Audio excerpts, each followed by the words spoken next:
ಒಬ್ಬ ಹೆಣ್ಣು ಸಂಭೋಗ ಮಾಡದೆ ಎಷ್ಟು ದಿನ ಇರಬಹುದು?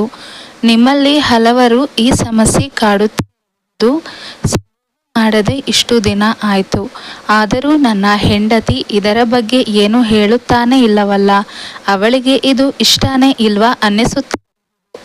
ಒಬ್ಬ ಹೆಣ್ಣು ಎಷ್ಟು ದಿನಗಳ ಕಾಲ ಇರಬಹುದು ಅಥವಾ ಅವಳಿಗೆ ಅದರ ಅವಶ್ಯಕತೆ ಇರಲ್ಲ ಅನ್ನೋದು ಇವತ್ತಿನ ಈ ವಿಡಿಯೋದಿನ ವಿಷಯ.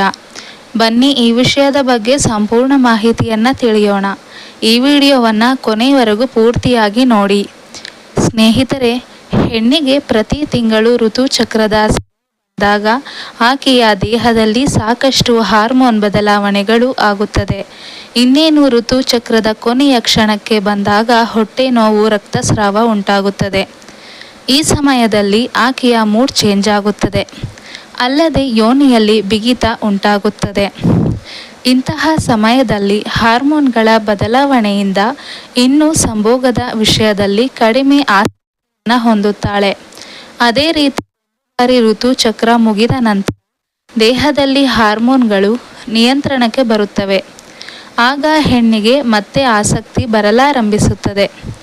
ಈ ಸಮಯದಲ್ಲಿ ಆಕೆ ನಿಮ್ಮೊಂದಿಗೆ ಬಹಳ ಪ್ರೀತಿಯಿಂದ ಇರುತ್ತಾಳೆ. ಆಕೆ ನಿಮ್ಮಿಂದ ಸುಖವನ್ನು ಬಯಸುತ್ತಾ ಇರುತ್ತಾಳೆ. ಇನ್ನೊಂದು ಮುಖ್ಯ ವಿಷಯ, ಸಂಭೋಗ ಅನ್ನೋದು ಹೆಣ್ಣಿಗೆ ಮಾನಸಿಕವಾಗಿ ಕನೆಕ್ಟ್ ಆಗಿರುತ್ತದೆ, ಆದರೆ ಗಂಡಿಗೆ ಅದು ಫಿಸಿಕಲ್ ಕನೆಕ್ಟ್ ಆಗಿರುತ್ತದೆ. ಹೆಣ್ಣಿಗೆ ಹಣದ ವಿಚಾರ, ಮನೆಯ ವಿಚಾರ, ಆಕೆಯನ್ನು ಟ್ರೀಟ್ ಮಾಡುವ ರೀತಿ, ಇದೆಲ್ಲದರ ಮೇಲೆ ಆಕೆ ಸಂಭೋಗ ಸತ್ಯ ನಿರ್ಧಾರವಾಗುತ್ತದೆ. ಹೆಣ್ಣಿನ ಮನಸ್ಸು ಖುಷಿಯಾಗಿ ಇದ್ದಾಗ ಮಾತ್ರ ಸಂಭೋಗದಲ್ಲಿ ಆಸಕ್ತಿ ವಹಿಸುತ್ತಾಳೆ. ಆದರೆ ಗಂಡಿಗೆ ಹಾಗಲ್ಲ. ಗಂಡು ಹೆಣ್ಣಿನ ದೇಹ, ಆಕೆಯ ಮೈಮಾಟ ನೋಡಿ, ಸೌಂದರ್ಯ ನೋಡಿ ಆಕೆಯ ಜೊತೆ ಸಂಭೋಗ ಮಾಡೋಕೆ ಬಯಸುತ್ತಾನೆ. ಇನ್ನು ಸರಿಸುಮಾರು 40 ವರ್ಷದವರೆಗಿನ ಸ್ತ್ರೀಯರಿಗೆ ಸರಿಸುಮಾರು 2 ವಾರಗಳ ತನಕ ಸೆಕ್ಸ್ ಮಾಡದೇ ಇದ್ದರೆ ಯಾವುದೇ ಸಮಸ್ಯೆ ಇರೋದಿಲ್ಲ. 15 ದಿನದ ನಂತರ ಆ ಸಮಯದಲ್ಲಿ ಆಕೆ ನಿಮ್ಮನ್ನು ಸಂಭೋಗದ ವಿಷಯದಲ್ಲಿ ಪ್ರಶ್ನೆ ಮಾಡಲೂಬಹುದು ಹಾಗೂ ಇಂಡೈರೆಕ್ಟ್ ಆಗಿ ಪ್ರವೋಕ್ ಮಾಡಲೂಬಹುದು.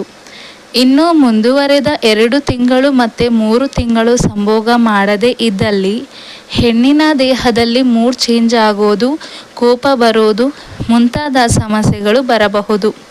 ಕೆಲವೊಮ್ಮೆ ಕಾಮಾಸಕ್ತಿಯನ್ನು ಕಳೆದುಕೊಳ್ಳಬಹುದು.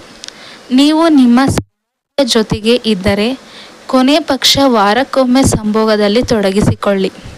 ಇನ್ನು ನೀವು ಆಕೆಯಿಂದ ದೂರ ಇದ್ದರೆ ಕೊನೆ ಪಕ್ಷ ಫೋನ್ ಮುಖಾಂತರ ತಮಾಷೆಯಾಗಿ ಸಂತೋಷವಾಗುವಂತೆ ಮಾತನಾಡಿ. ಸ್ನೇಹಿತರೆ, ವಿಡಿಯೋ ಮಾಡಲು ಸಾಕಷ್ಟು ಶ್ರಮ ಪಡಬೇಕಾಗುತ್ತೆ. ಆದ್ದರಿಂದ ದಯವಿಟ್ಟು ಈ ವಿಡಿಯೋ ನಿಮಗೆ ಇಷ್ಟ ಆದರೆ ಲೈಕ್ ಮಾಡಿ. ಲೈಕ್ ಮಾಡುವ ಮುಖಾಂತರ ನನಗೆ ಸಪೋರ್ಟ್ ಮಾಡಿದಂಗೆ ಇರುತ್ತೆ. ಹಾಗೆಯೇ ಫಸ್ಟ್ ಅವರು ನನ್ನ ಚಾನಲ್ನ ಸಬ್ಸ್ಕ್ರೈಬ್ ಮಾಡ್ಕೊಳ್ಳಿ. ಹಾಗೆ ಬೆಲ್ ಬಟನ್ ಕ್ಲಿಕ್ ಮಾಡಿ. ಹೀಗೆ ಮಾಡೋದ್ರಿಂದ ನಾನು ಯಾವುದೇ ಹೊಸ ವಿಡಿಯೋ ಬಿಟ್ಟರೆ ಅದು ನಿಮಗೆ ಫಸ್ಟ್ ಬರುತ್ತೆ. ಸ್ನೇಹಿತರೆ, ಕೇಳಿದ್ದಕ್ಕಾಗಿ ಧನ್ಯವಾದಗಳು.